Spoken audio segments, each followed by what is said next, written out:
Shanti. Good evening. My name is Craig, and I'm your friendly neighborhood substitute meditation teacher. I'm glad to be with you this evening as friends. And that's kind of the theme for the thought for today is helping friends. But the theme is not that I help friends, but it's really kind of an observation of how and why I help. And the main thing is to remember this: pure help, true heart. With a true heart, you give pure help. Simple, very simple, but it wouldn't be uncommon to notice that a lot of times my helping is to at least get a little bit of recognition, what I call like a little nameplate, that if you donate enough, you get your name over this. So I helped on this day and my little nameplate is there. Well, we find that that's not really helping in a pure way. It's not, it's pure meaning there's no alloy in it. So it's not helping in a pure way. It's helping to get another desire satisfied. So then the true help that it is compromised by the desires that I have entwined with it. And so can I find a way to give help just because help is needed? Can I find a way to give help that's really anonymous in such a way that I'm an instrument? That it's not really I'm helping. It's that the one that needs help is getting the help that they need. And then truly, I'm fortunate enough to be part of that process of help.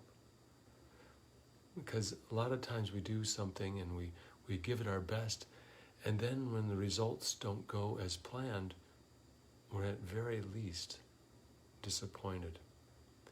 And highly likely with a stronger reaction up to devastation that I wasn't connected. And this is kind of an everyday and every man's version of something that's in that famous scripture, the Bhagavad Gita, that one essence is do the best that you can with what is before you. Give all the help that you're able to give, even if it's just a handful of rice, but don't have any attachment to the results of that action, to the results of that help. We can understand in terms of negative, but I'd like my positive to be rewarded. And it's taking a step beyond, more like a parent, and not just the parent of any child, but a parent of an infant.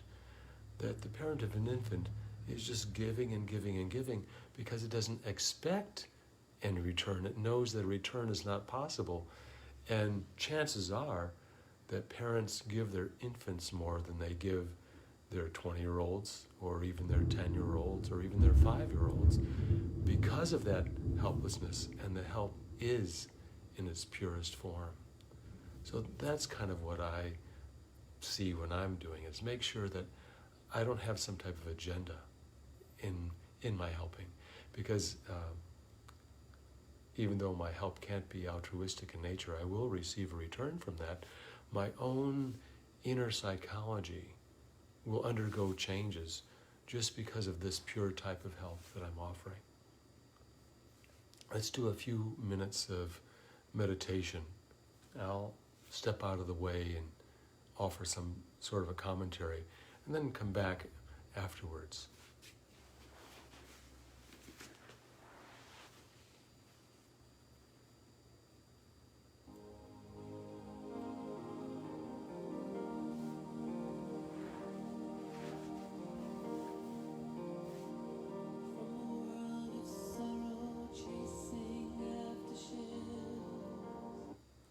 It's a world of sorrow, chasing after shells.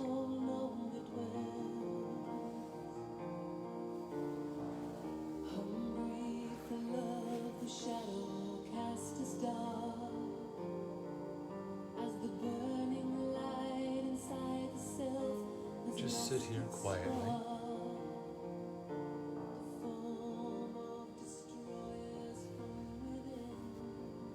calmly, at peace with myself.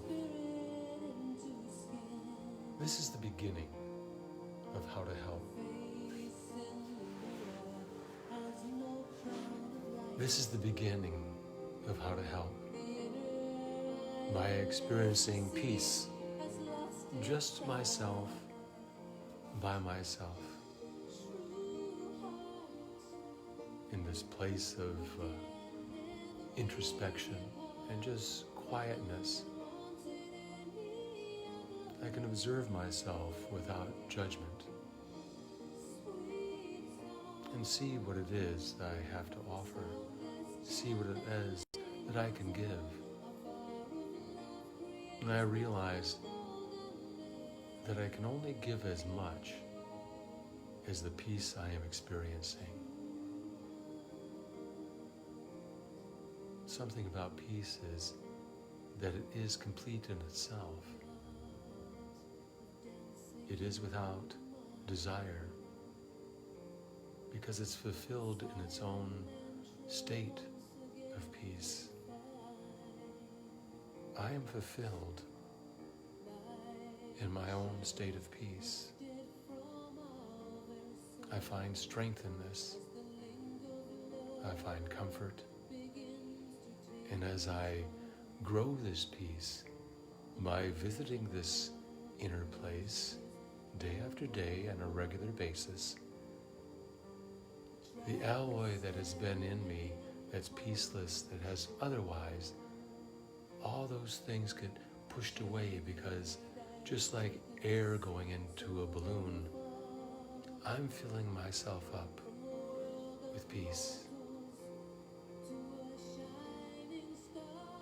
I'm filling myself up with peace. This is what a true heart is.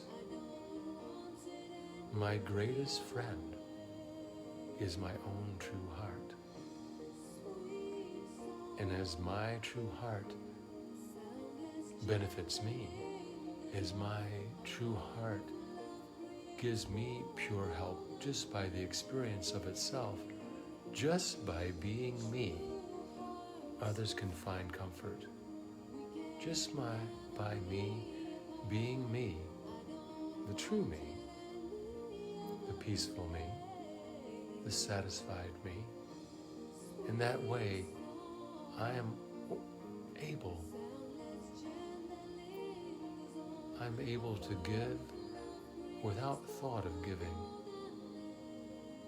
I'm able to give without the thought of giving. I'm giving because that's just the natural outpouring of being at peace. Om Shanti.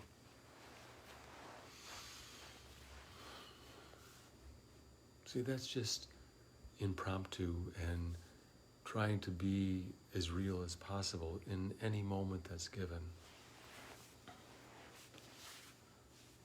So I'll repeat the thought of the day one more time. Let me set an intention, just like many times in a Hatha Yoga class, the teacher will say, set an intention for today's class. Let me set the intention that my help will be pure. First of all, not even my help, but let me be true to myself, not in only where others matter, but just in my own thinking process, just how I interact, how I go about doing anything. So I don't have this duality working all the time. And then offering help is quite easy to everyone. It's a natural event. It's a natural outpouring. It's a desire for someone that you care about to receive.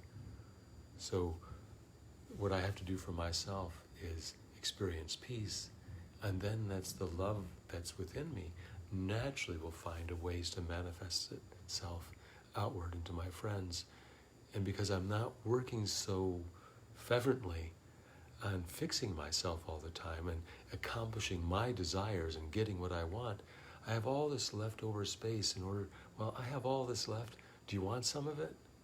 It's really just like that. I don't think of it as help. As I have all this left over. Would you like some? You may not want it, but would you like some? Okay.